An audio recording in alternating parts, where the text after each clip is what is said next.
What's up?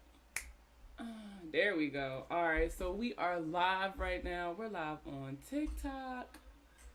Oh shoot, I gotta mute my computer. Let me turn my computer down for you guys. All right. So, what's up, everybody? I'm gonna give everybody a little bit to kind of get on. I have time for a quick, super quick. I have time for a really super quick. Live right quick. Oh man, how do I change that? How can I edit that? Can I change the name on my? I sure can. All right. So, what I'm going to be doing. So, for those of you who are new here, welcome. My name is Markia. I'm known as the Money Plug here on social media. I'm a board certified credit repair specialist and credit score consultant, and I use my platform to educate people. And so, typically, what I do is I go live and I answer all you guys' credit questions that you drop in the comments and things like that. Well, yesterday we had a lot of technical difficulties. I was testing out a new platform that I use to go live.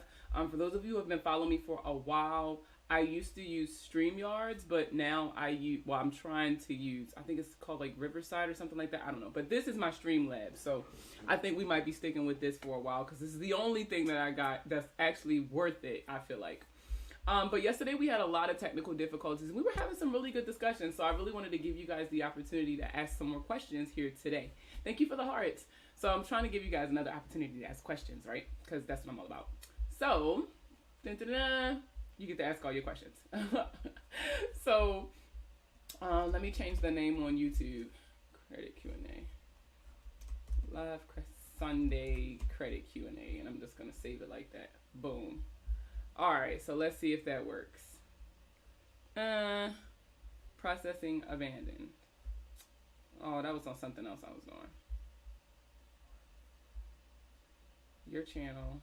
So while I'm doing this, you guys, put your questions in the comments. I'm going back and I'm reading them all so that I can answer everybody's question. There we go. It is fixed.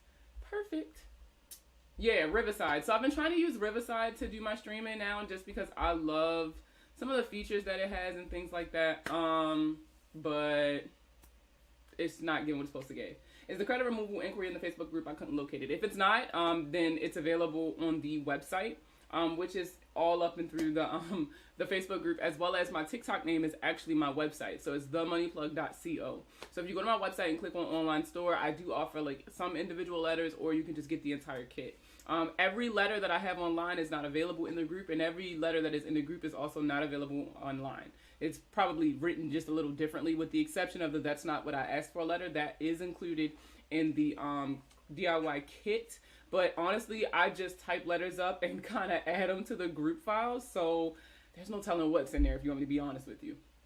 So I'm not exactly sure. And for those of you who don't know, if you're watching me on some other platform, I do have a Facebook group. The Facebook group is called Plugged In, the Credit Clubhouse. If you search my business on Facebook, the Money Plug, LLC, you'll see me.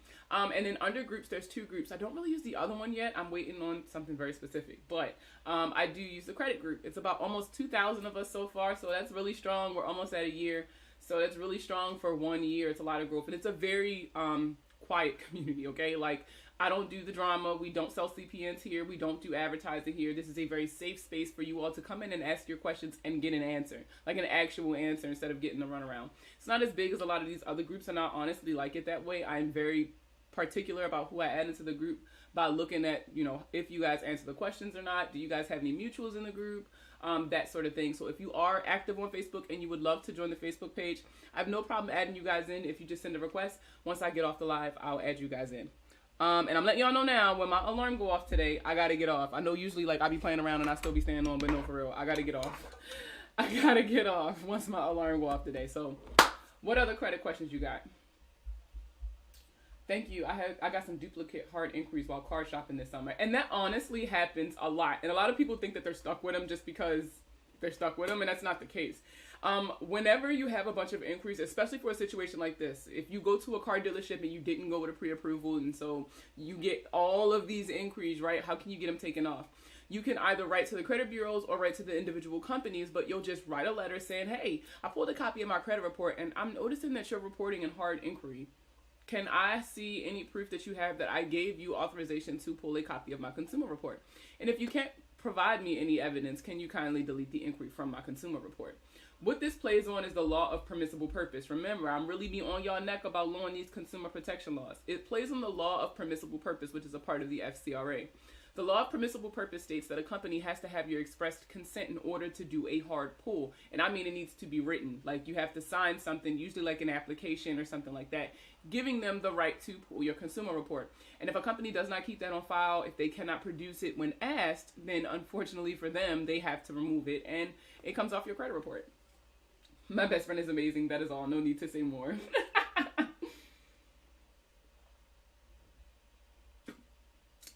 I am pretty amazing, huh? Sorry. What other credit questions you guys got for me today? Ooh, there we go. I can move that this way. Oh, as soon as I did that, it got rid of the... Oh, go back. What did I do? Oh, there we go. All right, that way I can try to see TikTok and the Facebook comments at the same time. Okay. What other credit questions do you guys got for me? Oh, so I finally got access to 60-second videos on Instagram. I wasn't sure why I'd never had that in the first place. And you know what? Let's go live on Instagram too. I never go live on Instagram, and I be feeling so bad for them. But low key, I just don't get the same engagement, so I don't get no questions to answer.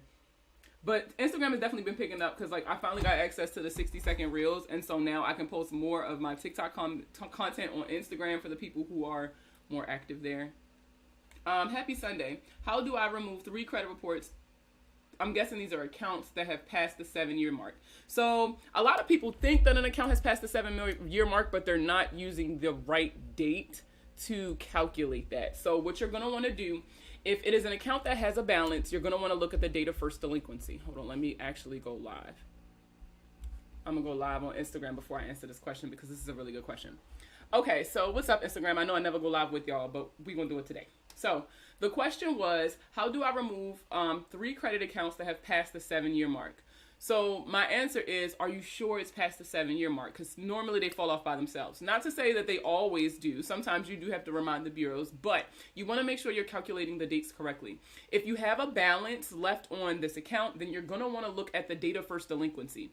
The date of first delinquency is usually that first missed payment that led to the charge-off, if it ever entered a charge-off status. And then if it's a paid off account that you really just want off, you're going to want to look at the date of last payment. Those 2 dates never change. These dates never change, and they dictate how long how long an account will report to your credit profile. Now, once you calculate it, if it is in fact 7 years, you'll literally just print out that copy of your credit report, highlight the account in question, highlight the dates that I told you about once you find them, and you'll say, hey, this account is over 7 years old and needs to be removed from my credit profile. And they'll be like, oh shit, my bad. Here you go. Here's another copy of your new credit profile. And they'll just give it to you just like that. Super simple. There we go. Super simple. But what's up, Instagram? I know I never get to go live with y'all, but my desktop is acting like it got some sense today, so I had a free device, so I figured I would go live for you guys too. It's not going to be a long live. I really just want to start being more engaging with you guys. You guys always on my stories. You guys are always in my comments, but you guys never join the live to ask questions, and so I be feeling like y'all don't be wanting it. So welcome to the team, right? If I can get TikTok desktop to keep acting like it's been acting today, this might be a regular thing. Let's see, what else have I talked about today? Okay, so low-key, I caused a little drama. So buy a whole bunch of shit, don't pay for it, and have good credit in 7 years. Shut up, Megan. That is not what I said. Hey, Nay, where have you been? I caused a little bit of a tussle on TikTok because I made a video that's been making its rounds. Because shout out to Trader Joe's, I had my first day there, and I'm hooked, right? But in my video, I gave a credit tip like I always do, right? And in my credit tip, I talk about how you should leave a balance on your credit card. And the girls was ready to tussle, okay? Because they're like, no, I won't. One girl was like, because I was talking about, I hope this reaches bougie black girl TikTok. And somebody was like, well, bougie black girls pay their credit cards all the way off. And I think you guys are misunderstanding the concept that I'm talking about. And I even did another video, but of course nobody's going to be interested in that video now that they saw the original, but I'm going to say it anyway. I'm not telling you not to pay your credit card off. What I'm telling you is that there is a time and a place for everything, right? And this is where, I know, right? I'm obsessed with Trader Joe's now. This is where knowing what you're talking about kind of comes into play, right? So there's 2 dates that you need to know as far as making a payment for your credit card. There's your statement date, and then there's your payment due date. Your statement date will always be like a month before your statement due date. It's typically a month. And it's calculated automatically based on how many days are in your billing cycle. So sometimes that day in particular can change. It's not always the 3rd. It's not always the 4th. It'll change depending on how many days are in your billing cycle. This is also something you can just contact your credit card company and ask them, and they'll tell you like, oh, your statement date is this, right? So when I tell you to leave a balance on your card, what I'm telling you is run the bag up, right? Every time you go to swipe your debit card, swipe your credit card instead. Don't swipe your debit card. Swipe your credit card. Then when you go home that day, or when you get in the car, or when you got a few minutes, schedule a payment for exactly whatever it was you spent on your credit card, right? Minus $5. Now, keep doing that. Now, 5 business days before the end of your billing cycle, 5 business days. That is very important that you listen to me, because you want to make sure that the payment clears before they go report you to the credit bureaus.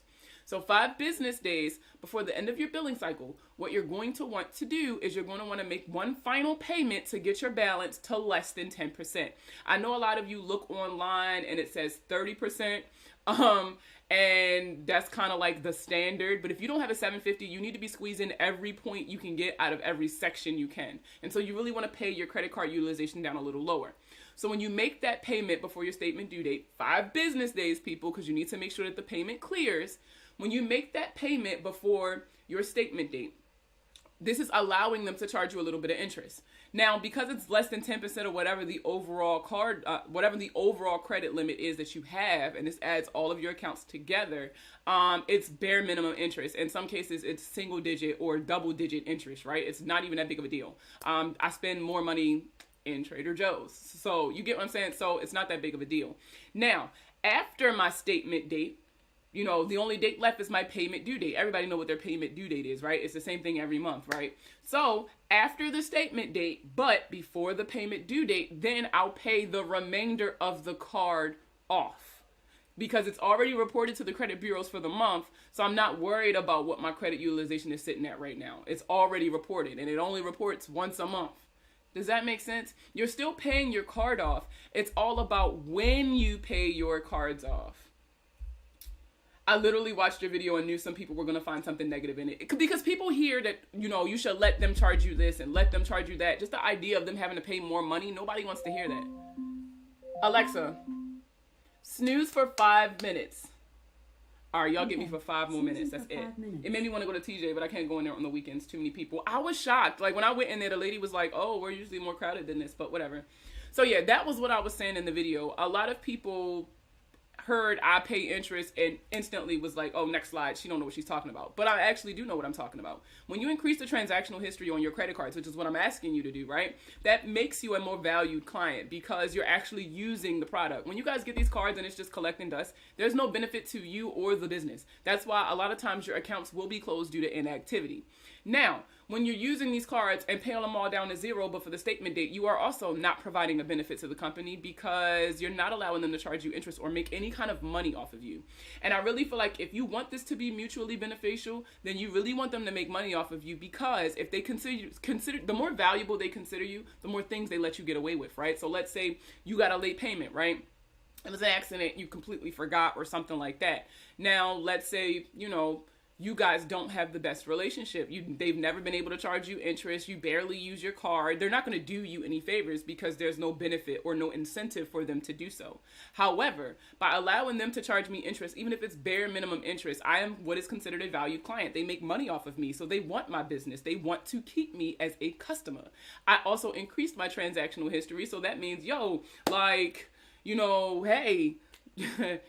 hey, we don't want to lose her. If we increase her credit limit low key, we could even get more money out of her, right? They'll see the value in having me as a client. So this is what I'm trying to teach people, but nobody wants to hear it because everybody was taught that credit cards were for emergencies only. And I even did a video on there talking about, it's called Family Ties. If you're on TikTok, definitely watch it. And I posted it on Instagram, but it's not listed as a reel. It's just posted as a post and it's in black and white, but it talks about how generational curses did not start as a generational curse. curse, it started out as survival tactics, right? Only using their credit cards for emergencies was how some people were able to survive. We're not trying to survive, we're trying to live. And if you're only using your credit card for emergencies, you're really setting yourself up for failure, because that's not what it was designed for. It wasn't what she said, it was how it wasn't explained. That means it was what I said. That means that they felt as though I did not say enough. Even in my explanation video, when I broke it down, people were still saying like, nah, I'm not allowing them to charge me interest. The problem wasn't what wasn't explained. The problem was literally what I said. When I said that I allow people to charge me interest, in the comments, it even says on the Trader Joe's video, like, I'm not letting nobody charge me interest. Bougie black girls don't pay interest. Literally people were just saying it. They weren't confused. They knew what I said, because I said what I said. I said I allow them to charge me interest. That was the part that people weren't agreeing with. Not the when do I pay part, but the interest part. Because even if they do exactly what I said, they're still going to be paying interest. And that's the part that they're not interested in. They're not interested in paying the interest part. Can you be negatively impacted if a credit card company asks you to update your income, but it's dropped? It's possible. It all depends on what the policies of this company are. If you have to make a certain amount of money to keep this card and your income has dropped, then maybe they'll lower your credit limit to protect their business, right? They want to mitigate their losses in the event that you can't pay them back. My credit card is attached to my DoorDash and another one to Amazon. I make myself sick when I see how much I spend. But as long as you pay it off, a lot of people, and the thing that I find with TikTok often is that a lot of people don't want to know. That's the thing. As soon as they heard I pay interest, girl, they was off of it. Period. Like, they did not want nothing to do with nothing, instead of actually listening and asking the right questions. So I'm noticing that a lot with the TikToks. Because as soon as I said something about y'all know who, they was up in an uproar too. They didn't care about what I was talking about. As soon as they heard, oh, well, no, it wasn't even that. As soon as they heard black people in poverty in the same sentence, I got blocked. I got blocked. So it's not what I don't say. These people are not willing to listen to what I have to say because of what I said, because something offended them, or, we talked about this a little bit too, for those of you who were on the live we did about generational curses. We talked about how sometimes what I'm saying offends people because it forces them to acknowledge that what they learned previously was wrong.